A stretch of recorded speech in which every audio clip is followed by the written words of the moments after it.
All right, so buckle up, because today we are diving headfirst into a world where corporate jargon goes head-to-head with fire-breathing fantasy. Sounds intense. Oh, it is. Mm. We're taking a look at The Corporation vs. the Dragon, a story that claims to be, and I quote, true-ish. True-ish. Yeah, which, right off the bat, you know is going to be a wild ride through some serious corporate absurdity. I mean, throw a dragon into the mix, and things are going to go from like a meeting that could have been an email to, well, straight up mythical mayhem. Exactly.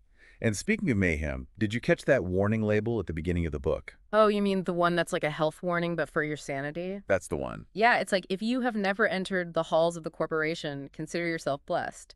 If you must, proceed with caution. The vampires are waiting. The processes are endless. The light bulbs remain unchanged. I know. Honestly, that warning alone had me hooked. But the real fun starts when we meet Mark, our protagonist, who's really just trying to, do some good in the world. Good guy, Mark. Right. So he helps this service user, they call him Storyteller in the book, publish a children's book. It's called Sandy the Dragon.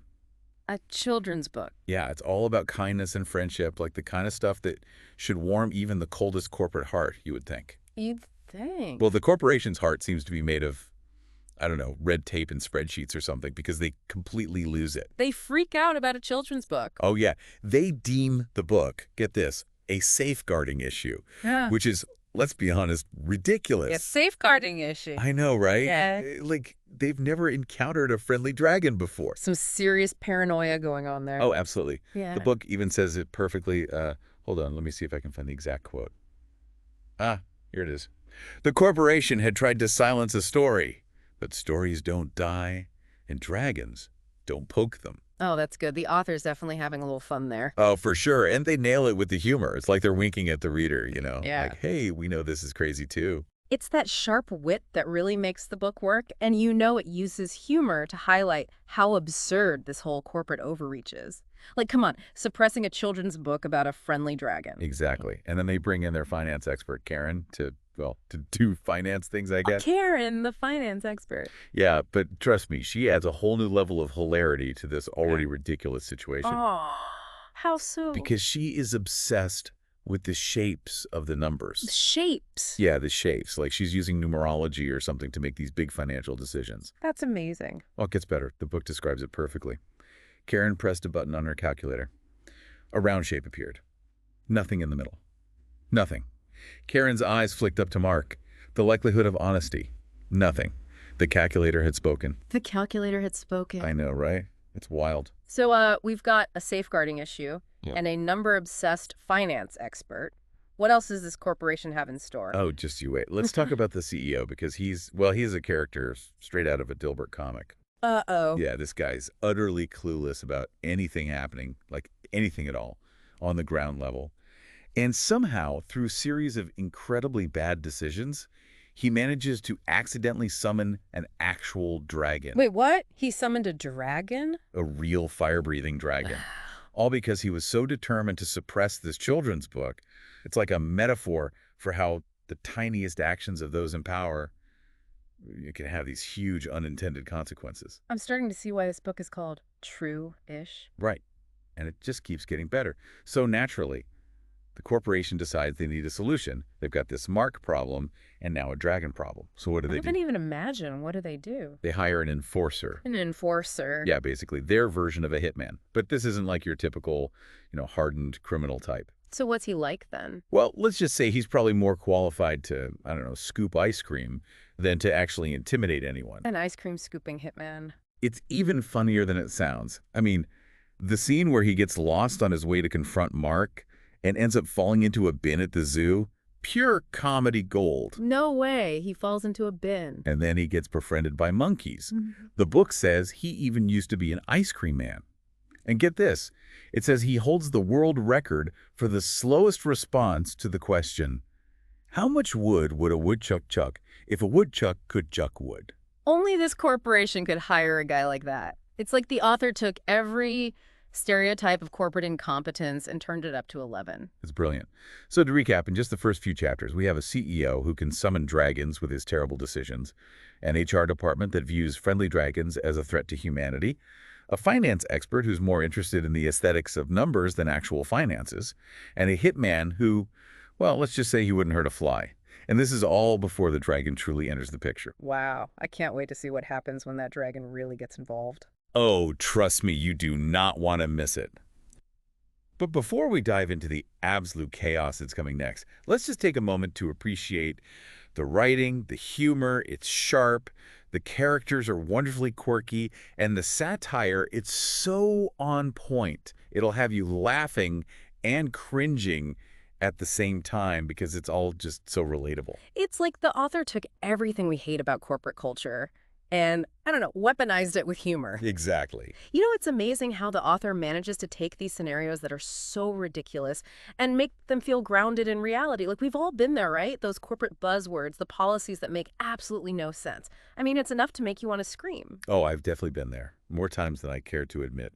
And that reminds me, we have to talk about how the corporation tries to handle this whole situation with Mark, the whole publishing a book they don't like thing. Oh, yeah, what do? Do they try and buy up all the copies or something? Oh, they wish it were that simple. Yeah. No, they basically try to bury him. Not literally, of course, although knowing them, they'd probably consider it. What do they do then? They try to drown him in paperwork, jargon, and passive-aggressive emails. It's almost as if they pulled a page right out of the corporate handbook of how to make someone's life miserable. Oh, so it's death by bureaucracy. That sounds rough. Oh, it is. There's this hilarious section in the book where they actually break down the corporation strategy, and they call it Operation Bury Mark under a mountain of meaningless drivel. Operation Bury Mark. Wow. That's kind of a scary name for something so mundane. I know, right? And some of the stuff they come up with is pure gold. Like they've got Initiate Protocol 37B, request clarification on the definition of dragon as per the employee handbook, subsection 4.2.7, paragraph 3, line 12. Subsection 4.2.7, paragraph 3, line 12. Wow, they really thought that one through, huh? I can't even imagine the kind of person who sits there and comes up with this stuff. Oh, they exist. Trust me, I've met a few of them in my time. But here's the best part. Mark doesn't just sit back and take it, Really? So he fights back? Oh, yeah, he fights back, and he does it in the most brilliant way. He uses this combination of wit and legal maneuvering that is just so satisfying to read. So what, he sues them or something? No, it's better than that. There's this scene where he's in a meeting with HR, and he calls them, get this, the sneaky, slithering suspension snakes. The sneaky, slithering suspension snakes? That's quite a name. Right, so they're in this meeting, and they're trying to intimidate him with all these vague threats and warnings, the classic corporate playbook. But Mark, instead of cowering or backing down, he pulls out a copy of the employee handbook. A copy of the employee handbook. That's his weapon. Oh, it's more powerful than you think. He starts quoting all these obscure clauses right back at them. So he's basically speaking their language, but better. Exactly. It's like he's weaponizing their own bureaucracy against them, and the look on their faces is priceless, like he's speaking some ancient dialect that they don't even understand. And that, my friend, is when things start to unravel for the corporation. They created a monster they can't control. A monster named Mark. And speaking of monsters, whatever happened to that enforcer they hired to deal with Mark? Oh, right, the ice cream scooping, monkey-loving hitman. What did he do? Let's just say their brilliant plan backfired spectacularly. The enforcer is about as threatening as, I don't know, a wet paper bag. I'm guessing he wasn't very successful in his mission. The book even has this line about him that just cracked me up. The enforcer, in his defense, was not a natural intimidator. He had once tried to threaten a group of pigeons by reading them the terms and conditions of his car insurance, and the pigeons, unimpressed, had simply pooped on his head. Oh, man, the imagery, it's those little details, those little moments of absurdity that really make this book shine. Absolutely. The author takes these situations that are so familiar to us, things we've all probably experienced in some form or another, and they twist them into these hilarious, over-the-top scenarios that just perfectly capture the absurdity of it all. And it works so well because we recognize ourselves in those situations, We've all been there. We've all dealt with those ridiculous rules and those incompetent people. Exactly. It's like laughing at ourselves, but also at the system that created this whole mess. And through it all, Mark remains this voice of reason, this kind of beacon of sanity in a world that's just gone completely bonkers. He's like the David going up against the corporate Goliath, except instead of a slingshot, he's armed with his wit, his employee handbook, and a healthy dose of skepticism. You got it. He's the ultimate underdog, and we're all rooting for him. But In the middle of all this corporate chaos, and let's not forget the looming dragon threat.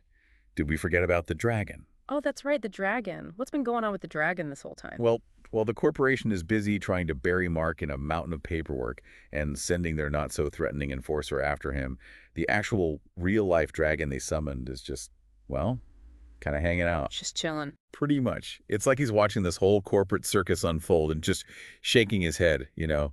Ah, There's this scene where the CEO sees the dragon perched on top of the corporate headquarters, just watching him through the window. oh no, this can't be good. And the CEO completely loses it. He starts shouting, "It's a metaphor. It's not real. I refuse to believe it." Denial isn't just a river in Egypt. It's like he's trying to deny the very existence of something he created. Which, when you think about it, is a pretty accurate commentary on how those in power often refuse to acknowledge their own mistakes or the consequences of their actions. It's a major theme throughout the book. Yeah. This disconnect between the people at the top and the reality on the ground. But here's what I love. Even with all this craziness, with the corporate chaos, the dragon threat, the book never loses its sense of humor. It never lets you forget that at its heart, it's a satire. It's meant to make us laugh, even if it's a slightly uncomfortable kind of laughter, because we recognize the truth in it, right? Exactly. And speaking of truth, have you noticed how the author keeps dropping these little hints that maybe, just maybe, this story isn't quite as fictional as it seems? Oh, wait, what do you mean? Like, remember those fake news articles at the end? The ones detailing the supposed aftermath of the story? Oh, yeah, those were hilarious, especially the one about the CEO's sister falling in love with a monkey and deciding to live at the zoo. And then there's the whole conspiracy theory about the corporation having a secret breeding program at the zoo to, create the next generation of executives. That's so out there. It's wild. Right. So it makes you wonder, is the author just having fun? Or are they trying to tell us something more, something about the real world, something about how those in power operate? It's those little touches of the surreal, the hints of something deeper, that make this book so much more than just a funny story. It's like they're inviting us to question everything, to look beyond the surface and consider the possibility that maybe, just maybe, the truth is stranger than fiction. Exactly. But before we get too lost in the world of conspiracy theories, we need to get back to the heart of the story, Mark and his battle with the corporation. Right. Because as much as the book is about the absurdity of corporate culture, it's also about something much bigger, the power of individual resistance. Mark represents that ordinary person who refuses to be silenced, who stands up to the bullies, who dares to fight back. He's a reminder that even the most seemingly powerful institutions can be challenged, can be held accountable. And he does it all while maintaining his sense of humor, which, when you think about it, is probably his most powerful weapon. It's a reminder that even in the face of overwhelming absurdity, even when it feels like the whole world has gone mad, we can still find joy, we can still fight back, and we can still make a difference. As I was reading this, one of the things that really struck me is that it's not just about taking down corporate culture. There's real heart in it, especially in the character of Storyteller. Yeah, definitely. She brings it back to why this fight even matters. Right. Storyteller, she represents that power of creativity, the importance of imagination, and the beauty of just sharing a story. And in a way, you could argue that she's the one who triumphs over the corporation. Not like in a literal fire-breathing dragon way, but in a deeper sense, for sure. Because her book, Sandy the Dragon, the one they tried so hard to bury, it becomes the symbol of hope, of resistance. It shows the power of storytelling. Exactly. The book has this great line. Let me see if I can find it. Okay, here it is. The words danced on the page, a kaleidoscope of color and imagination. They whispered of kindness, of friendship, of the magic that lived within every heart. And the storyteller read, the world outside faded away, replaced by a world where dragons were real, where kindness was king, and where the power of a story could change everything. Wow. It's like a direct contrast to that whole sterile, joyless world of the corporation. Totally. And they try to paint her as a threat, someone with safeguarding concerns. But you as the reader, she's the one protecting something really precious. The innocence of imagination. Yeah. That's exactly. It makes Mark's fight even more important because he's not just fighting for himself. Right. He's fighting for her right to share her story. He's fighting for everyone's right to express themselves without being silenced by, some big corporation.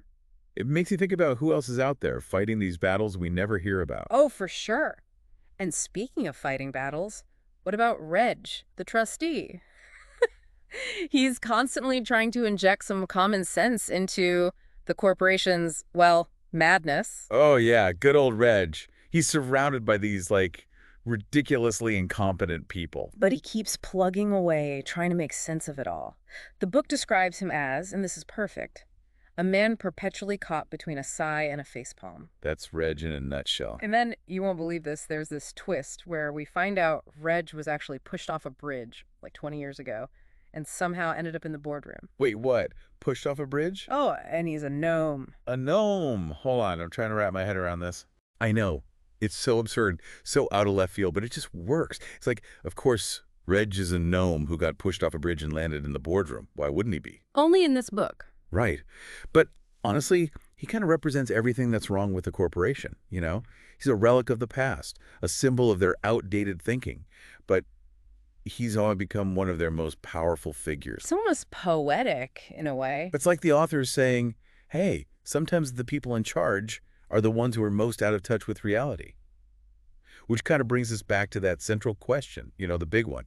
What happens when a corporation becomes so obsessed with control, with profits, with maintaining its own power, that it loses sight of its own humanity? That's where the dragon comes in, right? Bingo. It's not just a literal monster. Yeah. It's a symbol of everything the corporation has tried to suppress. Creativity, imagination, and the truth. They tried to control the narrative, but they couldn't control the dragon. Exactly. It's like the dragon is this big, fiery embodiment of consequences. You can't control everything. You can't silence everyone. And sooner or later, those things you try to bury, well, they come back to haunt you. And the more they tried to control Mark, the more chaotic things became. Right. So the corporation vs. the dragon. It's a reminder that even the most powerful institutions can be brought down by the power of truth, by individuals who refuse to be silenced, and by telling a good story. It's like a rallying cry for anyone who's ever felt powerless against the machine. Exactly. And as we wrap up this deep dive, I want to leave you with this thought. What are the dragons in your own life?